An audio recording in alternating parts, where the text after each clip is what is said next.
സത്യനാരായണൻ ശരത്ലാലിൻ്റെ പിതാവ് നമ്മോടൊപ്പം ചേരുകയാണ്. ശ്രീ സത്യനാരായണൻ, ഈ കേസിൽ കുടുംബത്തിൻ്റെ ഒറ്റയാൻ പോരാട്ടത്തിൻ്റെ പാർട്ടിയുടെയൊക്കെ പിന്തുണയുള്ളപ്പോഴും ദൃഢനിശ്ചയത്തോടുകൂടി ഇറങ്ങിയ നീതിക്ക് വേണ്ടിയുള്ള പോരാട്ടം വിജയം കണ്ടിരിക്കുന്നതിൻ്റെ ആദ്യഘട്ടമാണ്. കാരണം അവിടെ പ്രതിബന്ധങ്ങൾ എന്ന് ഞാൻ പറഞ്ഞത് കുടുംബം കഴിഞ്ഞ 6 വർഷം അനുഭവിച്ച ദുഃഖങ്ങൾ, ഒപ്പം പാർട്ടി CPM പ്രതികൾക്ക് വേണ്ടി സാധാരണ പാർട്ടിയാണ് അങ്ങേയറ്റം പോകുന്നത്. അങ്ങേയറ്റം ശക്തമായി പ്രതികൾക്കൊപ്പം നിലയുറപ്പിക്കുന്ന പാർട്ടിക്കൊപ്പം സർക്കാരും ഉണ്ടായിരുന്നു എന്ന വളരെ നമ്മയൊക്കെ വിഷമിപ്പിക്കുന്ന ഒരു ഘട്ടം കൂടി ഉണ്ടായിരുന്നു നിങ്ങൾ നേരിട്ടത്.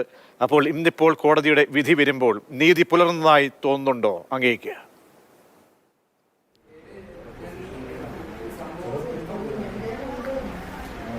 കോടതി ഇപ്പോൾ 14 പേരെ കുറ്റക്കാരായി കണ്ടെത്തിയിരിക്കുന്നു. അത് കൊലപാതക കുറ്റമായി തന്നെ കോടതി നിരീക്ഷിച്ചു. അപ്പോൾ അതുകൊണ്ട് നമ്മൾക്ക് അതിൽ വലിയ ആത്മവിശ്വാസമുണ്ട്. കാരണം ഒരു ആത്മസംതൃപ്തി അത്രയെങ്കിലും നമുക്ക് തെളിയിക്കാൻ പറ്റിയല്ലോ. അത് സാധാരണ ഒരു ഈ കേസിലും അത് നടക്കാത്തൊരു കാര്യമാണ്. കാരണം CPM ഭരിക്കുന്ന സമയത്ത് എല്ലാ തെളിവുകളും നശിപ്പിക്കുക എന്നുള്ളതായിരുന്നു അവരെ ജോലി. അന്വേഷണം CBI വരാതിരിക്കാൻ വേണ്ടി കോടികൾ മുടക്കുകയും അതിനുവേണ്ടി ഒരു സർക്കാർ സംവിധാനം തന്നെ നമ്മൾക്കെതിരെ നീങ്ങുകയും ചെയ്യുമ്പോഴുണ്ടായാൽ നമ്മളുടെ വേദനയും നമ്മളുടെ പ്രയാസങ്ങളും ഒരു മനുഷ്യന്, ഒരു പൗരൻ എന്നുള്ള രീതിയിൽ ഞങ്ങളുടെ മക്കൾക്ക് വന്ന ഈ ദുരിതത്തിൽ അവർക്ക് രക്ഷപ്പെടുത്തുമ്പോൾ ഉണ്ടാവുന്ന ആ വിഷമത അതാർക്കും പറഞ്ഞറിയിക്കാൻ പറ്റാത്തതാണ്.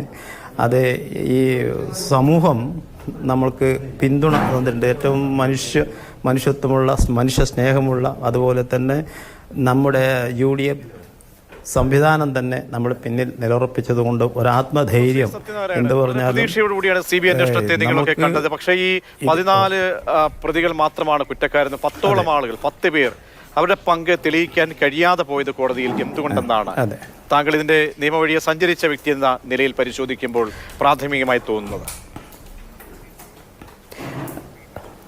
അതിൽ ഞങ്ങൾക്ക് ഒന്നുമില്ല. അതിപ്പോൾ കോടതി ഇപ്പോൾ വിധി പറയാനിരിക്കുകയല്ലേ. ഇപ്പോൾ കുറ്റക്കാരെ കണ്ടെത്തി 10 പേരെ വെറുതെ വിട്ടു എന്നുള്ളത് ഒരു കാര്യമാണ്. പക്ഷേ അതിൽ നമുക്ക് തൃപ്തിയില്ല. കാരണം പരമാവധി നമുക്ക് ചെയ്യാൻ പറ്റുന്ന രീതിയിലുള്ള തെളിവുകളൊക്കെ ബോധിപ്പിച്ചിരുന്നു. എന്തുകൊണ്ടോ അവർ രക്ഷപ്പെട്ടിട്ടുണ്ട്.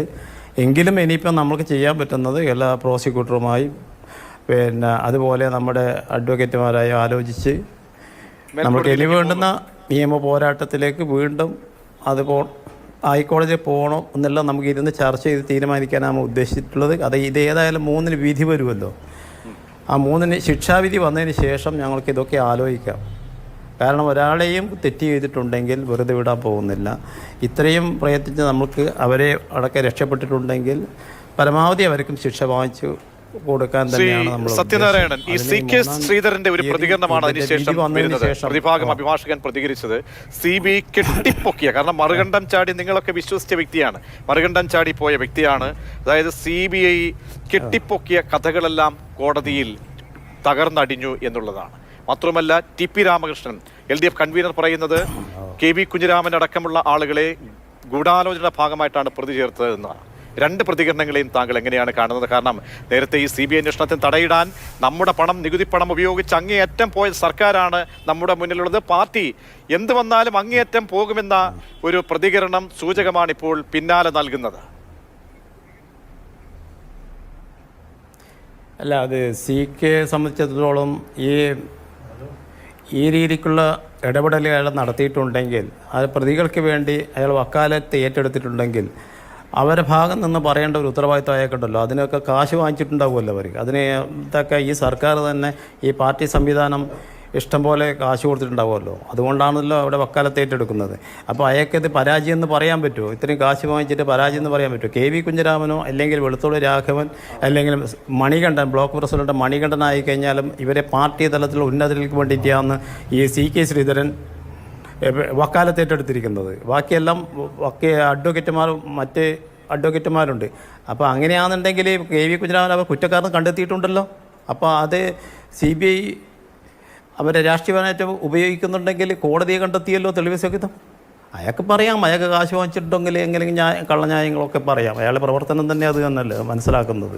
ജനങ്ങൾക്കെല്ലാം ബോധ്യമല്ലേ അയാളെ ഈ മറുകണ്ഠം ചാടിയുള്ള ഈ പ്രതികൾക്ക് വേണ്ടി അയാൾ കാശിന് അന്ന് വേണ്ടി ശ്രീ ഇയാൾ സത്യനാരായണൻ പ്രവർത്തിച്ചിട്ടുണ്ടെങ്കിൽ അപ്രതീക്ഷിതമായി അയാള് സി കെ ശ്രീധരൻ വാദിച്ച് ആ മറുകണ്ഠം പ്രതികൾക്ക് ചാടുമ്പോൾ അവരെ കുറ്റക്കാരായി കണ്ടെത്തിയിട്ടുണ്ട്. അല്ലെ, ഈ കേസിലൊക്കെ ഡൈല്യൂട്ട് ചെയ്യപ്പെടും, അല്ലെങ്കിൽ കേസിനെയൊക്കെ ഇത് ബാധിച്ചേക്കും എന്നൊരു ആശങ്കയുണ്ടായിരുന്നു. ഈ 10 പ്രതികൾ കുറ്റമുക്തരാകുമ്പോൾ അങ്ങനെ സി കെ ശ്രീധരന്റെ ഇടപെടലോ മറ്റോ അങ്ങനെ എന്തെങ്കിലും ഇതിനെ സ്വാധീനിക്കപ്പെട്ടിട്ടുണ്ടോ കേസിൽ? അങ്ങനെ എന്തെങ്കിലും സംശയമുണ്ടോ നിങ്ങൾക്ക്? സി കെ ശ്രീധരനെ കൊണ്ട് ഒന്നും സാധിക്കില്ല അതിപ്പോൾ നമ്മൾക്ക് കെ വി കുഞ്ഞിരാമനെ കുറ്റക്കാരായി കണ്ടെത്താൻ നമുക്ക് അതിൻ്റെ ഉന്നതതയിലേക്ക് പറ്റിയിട്ടുണ്ട്. ഗൂഢാലോചനയിൽ കെ വി കുഞ്ഞിരാമനെ അതിൻ്റെ കുറ്റക്കാരെന്ന് കോടതി കണ്ടെത്തിയിട്ടുണ്ടെങ്കിൽ ഈ താഴെ കിടക്കുന്ന ഈ ഗൂഢാലോചകരെ ഇവർക്ക് ഈ സി കെ ശ്രീധരൻ രക്ഷപ്പെടുത്തിയിട്ടുണ്ടെന്ന അർത്ഥമൊന്നുമില്ലാതെ അയാളെ കഴിവ് കൊണ്ടൊന്നും അല്ല, കോടതിക്ക് ബോധ്യപ്പെടുത്താൻ ഇനിയും നമുക്ക് അവസരങ്ങളുണ്ട്, അത് നമ്മൾ ഉപയോഗിക്കും. കോടതിക്ക് എന്തുകൊണ്ടോ ഒന്നും നമുക്കറിയില്ല, നമുക്ക് പറ്റാവുന്ന തെളിവുകളൊക്കെ പ്രവർത്തിച്ചിട്ടുണ്ടോ. അതിപ്പോൾ ഏതായാലും വിധി വരട്ടെ, അതല്ല പിന്നെ നമുക്ക് ആലോചിക്കേണ്ട കാര്യമാണ്. നമുക്ക് ഇതിൻ്റെ ശിക്ഷാ വിധി വന്നതിന് ശേഷം നമുക്ക് ബാക്കിയൊക്കെ ഇതിനെക്കുറിച്ച് പറയാവുന്നതാണ് എൻ്റെ ഒരു അഭിപ്രായം. സത്യനാരായണൻ, പൊതുസമൂഹത്തിൽ CPM സാധാരണ ഇത്തരം കൊലപാതക കേസിൽ പ്രതിസ്ഥാനത്ത് വരുമ്പോൾ പൊതുവെ പറയാറുള്ളത് എന്താണ്? ഞാൻ പാർട്ടിക്ക് ഇതുമായി ഒരു ബന്ധവുമില്ല എന്നാണ്. പക്ഷേ ഇവിടെ നോക്കൂ, താങ്കൾ പറഞ്ഞതുപോലെ കെ വി കുഞ്ഞിരാമനും പീതാംബരനും രാഘവൻ വെളുത്തുള്ളിയും കെ മണികണ്ഠൻ പ്രധാനപ്പെട്ട CPM നേതാക്കളാണ് ഈ കുറ്റക്കാരുടെ പട്ടികയിൽ വന്നിരിക്കുന്നത്. അപ്പോൾ CPM-ന് ഇതിൻ്റെ ഉത്തരവാദിത്തം ഏൽക്കേണ്ടി വരും. പറഞ്ഞ് ഒരു തരത്തിലും ഒഴിയാൻ കഴിയില്ല. പാർട്ടിക്ക് ഒരു ന്യായീകരണ വാദങ്ങളും ഉയർത്താൻ കഴിയില്ല ഈ കേസിൽ, അല്ലേ ശ്രീ സത്യനാരായണൻ? അല്ല, ന്യായീകരണം സത്യസന്ധമായ മനുഷ്യരും നീതി വ്യവസ്ഥയെ മാനിക്കുന്നവരും ഇല്ലെങ്കിൽ ജനാധിപത്യ രീതിയിൽ ഭരിക്കുന്നവർ പാർട്ടി പ്രസ്ഥാനമാണെങ്കിലോ സർക്കാരാണെങ്കിലോ ഇത് ഉൾക്കൊള്ളാനല്ലേ പറ്റും. അവർ ഉൾക്കൊള്ളൂലല്ലോ. അവർ പാർട്ടിക്ക് വരുന്ന ഏത് കാര്യത്തെയും കള്ളത്തരം പറഞ്ഞ് മാറ്റുക എന്നല്ലാണ്ട് അത് രാഷ്ട്രീയപരമായി ഇല്ലെ CBI വരുന്ന രാഷ്ട്രീയമായി ഉപയോഗിക്കാൻ എങ്ങനെയല്ല അവർ പറയൂ. അവർ സത്യസന്ധമായ കാര്യങ്ങൾ പറയൂലല്ലോ. ഒക്കെ നോക്കിയോ അവർ ഇപ്പോൾ തന്നെ സി കെ ശ്രീധരൻ പറഞ്ഞ് രാഷ്ട്രീയപരമായി ഉപയോഗിച്ചു എന്ന് പറഞ്ഞു CBI. നേരെ മറിച്ച് അവർ CBI വിടുമ്പോൾ അത് രാഷ്ട്രീയപരമല്ല, എന്തൊക്കെയോ ഇരട്ടത്താപ്പുകളല്ലേ അവർ പറയുന്നത്. അവർക്ക് പാർട്ടിയിൽ വരാതിരിക്കാൻ വേണ്ടിയിട്ടുള്ള ഏത് പ്രവണതയും അവർ ചെയ്യും. അത് ആദ്യം തന്നെ കോടിയേരി ബാലകൃഷ്ണൻ പറഞ്ഞല്ലോ, ഇത് മാർക്സിസ്റ്റ് പാർട്ടിക്ക് യാതൊരു ബന്ധമില്ല, CPM-ന് ഒരു ബന്ധമില്ല എന്നല്ലേ കോടിയേരി ബാലകൃഷ്ണൻ സെക്രട്ടറി ആയിരിക്കുന്ന സമയത്ത് പറഞ്ഞത്. അപ്പോൾ തന്നെ പീതാംബരനെ ലോക്കൽ കമ്മിറ്റി മെമ്പർ എന്നുള്ള സ്ഥാനത്ത് നിന്ന് പുറത്താക്കുകയും ചെയ്തു.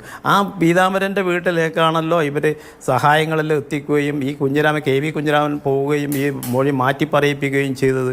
അപ്പോൾ അവർ ജനസേവനം എന്ന് പറയുന്നത് ഈ പാർട്ടിക്ക് വേണ്ടി വേണ്ടതാനം ചെയ്യുന്ന ഒരു പ്രവണതയെ സഹായിക്കുക, അവർ അതിന് പിന്നിൽ പ്രവർത്തിക്കുക എന്നുള്ളത് മാത്രമല്ലേ അവരെ ജനസേവനം. അവരെന്തും പറയും, അവർ എന്ത് നീചത്വം ചെയ്തിട്ടുണ്ടെങ്കിലും അതിനെ ന്യായീകരിക്കാൻ വേണ്ടിയിട്ട് പറയുക. അത് മാത്രമായി മാറിയവർക്ക് ചെയ്യുന്ന കാര്യം സത്യസന്ധത ഉണ്ടെങ്കിൽ മാത്രമല്ലേ കള്ളം പറയാതിരിക്കണ്ടു. ഇത് ചെയ്യുന്നതൊക്കെ തെറ്റുകളാണ്, അതിന് ന്യായീകരിക്കാൻ വേണ്ടി കള്ളങ്ങൾ വീണ്ടും പറഞ്ഞുകൊണ്ടിരിക്കും. അത് പിന്നെ പൊതുജനങ്ങൾക്കിത് മനസ്സിലാവും, അവരെന്തൊക്കെയാണ് പറയുന്നത്, എന്തൊക്കെയാണ് പ്രവർത്തിക്കുന്നത് പൊതുജനത്തിന് മനസ്സിലാവും. ഇവർ പഴയ കാലത്തുള്ളതുപോലെ കവലപ്രസംഗം നടത്തി ജനങ്ങളെ തെറ്റിദ്ധരിപ്പിക്കും പോലെയല്ലോ ഇപ്പോൾ ദൃശ്യമാധ്യമങ്ങളും മറ്റു മാധ്യമങ്ങളും കണ്ണുകൊണ്ട് നേരിട്ട് കാണുന്ന സംഭവങ്ങളൊക്കെ ഇവർ കള്ളങ്ങളല്ലേ പറയുന്നത്. ഇതിനെ ഒന്നും നമ്മൾക്കൊന്നും അതിന് ഒരു വില കൊടുക്കാനൊന്നും പറ്റില്ല, അവർ പറഞ്ഞോട്ടിക്കട്ടെ. അപ്പം ശ്രീ സത്യനാരായണൻ, 3-ാം തീയതിയാണ് കലങ്ങിയ കണ്ണോടുകൂടി 2 അമ്മമാരുടെ പൊട്ടിക്കരച്ചിൽ ഇന്ന് കേരളം കേൾക്കുമ്പോൾ ഒരു ഹൃദയത്തിനും മനുഷ്യരായ ആളുകൾക്ക്, ഹൃദയമുള്ള ആളുകൾക്ക് അത് താങ്ങാൻ കഴിയാത്ത നിലവിളികളാണ് പിരീഡ് ആ 2 വീട്ടുകളിൽ നിന്ന് ഞങ്ങൾ എല്ലാവരും കേട്ടത്. അപ്പോൾ അങ്ങേയറ്റം ശിക്ഷ, കാരണം 2 കുടുംബത്തെ അനാഥമാക്കിയത്, 2 വഴിവിളക്ക് 2 വിളക്കുകൾ കെടുത്തിയവർക്ക് അർഹിക്കുന്ന അങ്ങേയറ്റത്തെ ശിക്ഷ നൽകണം. അതാണ് പൊതുസമൂഹം ആഗ്രഹിക്കുന്നത്. അങ്ങനെ ഉള്ള ഒരു ശിക്ഷ അങ്ങം പ്രതീക്ഷിക്കുകയല്ലേ ശ്രീ സത്യനാരായണൻ?